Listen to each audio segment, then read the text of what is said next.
Hello, folks. Getting back into our Father's Word. Always a good day to do so. I feel led to lead a topical study today. And since everybody's talking about it, well, let's go over the crucifixion. Now, there's a few things I feel I should point out. Jesus Christ was not crucified on a Friday.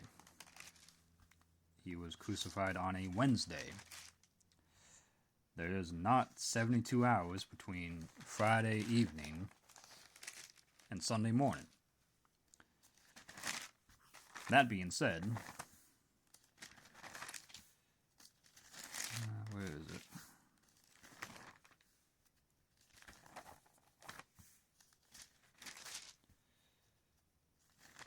Bear with me, I'm looking for something.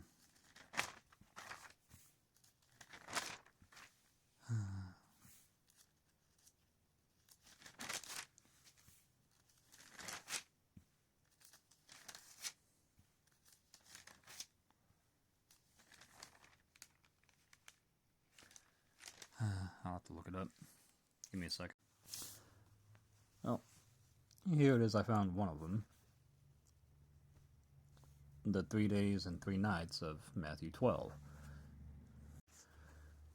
The fact that 3 days is used by Hebrew idiom for any part of 3 days and 3 nights is not disputed, because that was the common way of reckoning, just as it was when used of years. 3 or any number of years was used inclusively of any part of those years, as may be seen in the reckoning of the reigns of any of the kings of Israel and Judah. But when the number of nights is stated as well as the number of days, then the expression ceases to be an idiom and becomes a literal statement of fact. So 3 days and 3 nights gets rid of any guesswork. Moreover, the Hebrew day began at sunset. The day was reckoned from one sunset to another. The 12 hours in the day, John 11 verse 9, being reckoned from sunrise, so right around 6 a.m., and the 12 hours of the night from sunset, right around 6 p.m.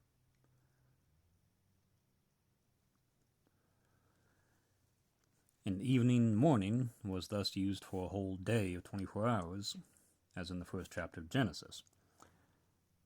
Hence the expression a night and a day in 2 Corinthians 11:25 denotes a complete day. When Esther says, "Fast ye for me, and neither eat nor drink 3 days," she defines her meaning as being 3 complete days, because she adds, being a Jewess, night or day. And when it is written that the fast ended on the 3rd day, the 3rd day must have succeeded and included the 3rd night. In like manner, the sacred record states that the young man in 1 Samuel 30 had eaten no bread nor drunk any water 3 days and 3 nights. Hence, when the young man explains the reason, he says, because 3 days ago, I fell sick. He means, therefore, 3 complete days and nights, because being an Egyptian, he naturally reckoned his day as beginning at sunrise, according to the Egyptian manner. Encyclopedia Britannica, 11th edition, volume 11, page 77. Funny how the Gregorian calendar does likewise. A lunar calendar with the day beginning at sunrise. Everything's so backwards from God's Word. His 3 days agone refers to the beginning of his sickness and includes the whole period, and giving the reason for his having gone without food during the whole period stated. Hence, when it says that Jonah was in the belly of the fish 3 days and 3 nights, Jonah 1:17, it means exactly what it says, and that this can be the only meaning of the expression in Matthew 12, Matthew 16, Luke 11,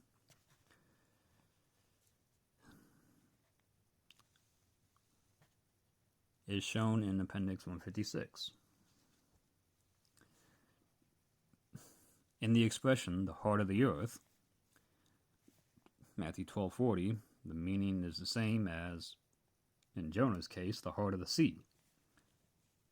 Heart being put by metonymy for the midst, and is frequently so translated. See all these verses. It is used of ships when sailing in the heart of the seas, in or on the sea.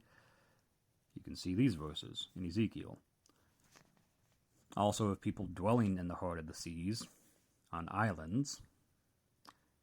Jonah uses the Hebrew word beten, which means womb, in the same way.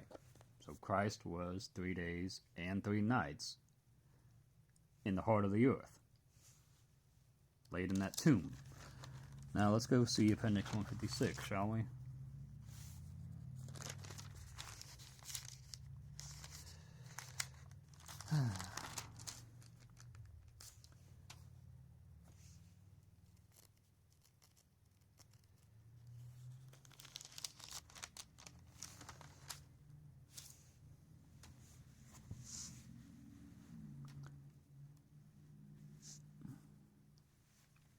Six days before the Passover.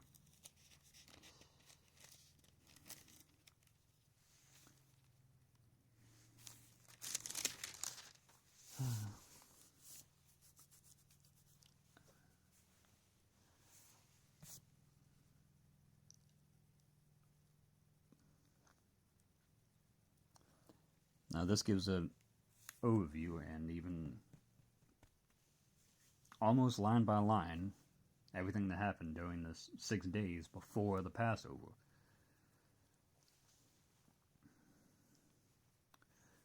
So the 6th day before the Passover, or the 9th day of Nisan, and this particular year, 29 AD, this was a Thursday night to Friday night, sunset.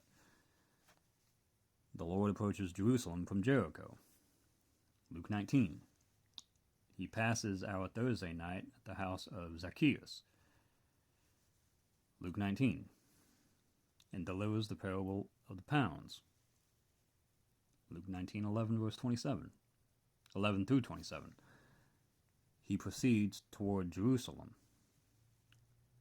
19:28. He sends 2 disciples, epennatai, for an ass and a colt, 2 animals, and makes his first entry from Bethpage, not Bethany. Matthew 21, verses 8 and 9. He is unexpected, and they ask, "Who is this?"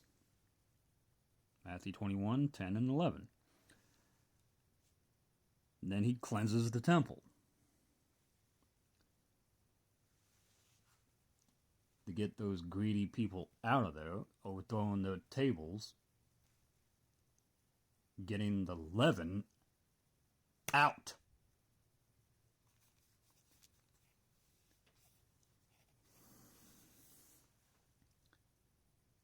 He cleanses the temple to make it fit for him to teach, and also to make it fit for that sacrifice that is about to come.